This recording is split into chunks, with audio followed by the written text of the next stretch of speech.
પોરબંદર ખાતે આત્મા પ્રોજેક્ટ દ્વારા પ્રાકૃતિક ખેતી અંતર્ગત મહિલાઓને પણ 5 દિવસની તાલીમ આપવામાં આવી રહી છે, જેમાં જોડાયેલી કૃષિ સખીઓ પોતાના પ્રતિભાવ વ્યક્ત કરી રહી છે। અણિયારી ગામની કૃષિ સખી વસંતા ટાંકે જણાવ્યું હતું કે પ્રાકૃતિક ખેતી અંગેની તાલીમ મેળવ્યા બાદ 3 ગામનું એક ક્લસ્ટર બનાવીને એક ગામના ખેડૂતોની મીટિંગો યોજીને પ્રાકૃતિક ખેતી અંગેની જરૂરી જ્ઞાન આપવામાં આવશે અને વધુને વધુ ધરતીપુત્રો આ ફળદાયી ખેતી કરે તે માટે માર્ગદર્શન અપાશે।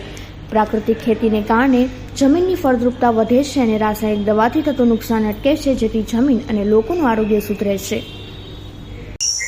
મારું નામ ટાંક વસંતા છે। હું અણિયારી ગામથી આવું છું। અત્યારે અમે કૃષિ સખી તરીકેની તાલીમ લઈએ છીએ, જે 5 દિવસની તાલીમ છે। આ તાલીમમાં અમારે કૃષિ એટલે કે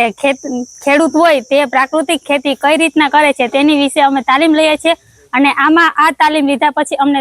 ક્લસ્ટર આપવામાં આવે છે। એ ક્લસ્ટરમાં અમારે 3 ગામ હોય છે અને આ 3 ગામમાં અમારે જે કામગીરી ખેડૂતને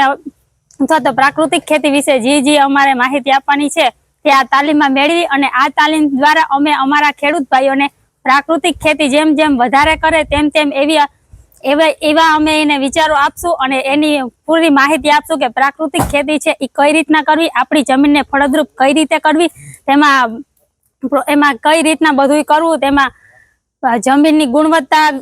ગુણવત્તા કઈ રીતના વધારવી, મોલ કઈ રીતના વધારે કરવો, તે રીતના એમાં જંતુનાશક દવાઓનો ઉપયોગ ન કરવાનો, એવી બધી સલાહ સૂચનો આપી અને આપણી જમીન છે એ ફળદ્રુપ અને સારી ગુણવત્તાવાળી બને તેવી અમે પૂરેપૂરી કોશિશ કરીએ છીએ અને આ ક્લસ્ટર દ્વારા અમે અમારા ગામને પણ પ્રાકૃતિક ખેતી તરફ આખું ગામ પ્રાકૃતિક ખેતી કરે એવા અમે ખૂબ સારા એવા પ્રયત્નો કરશું।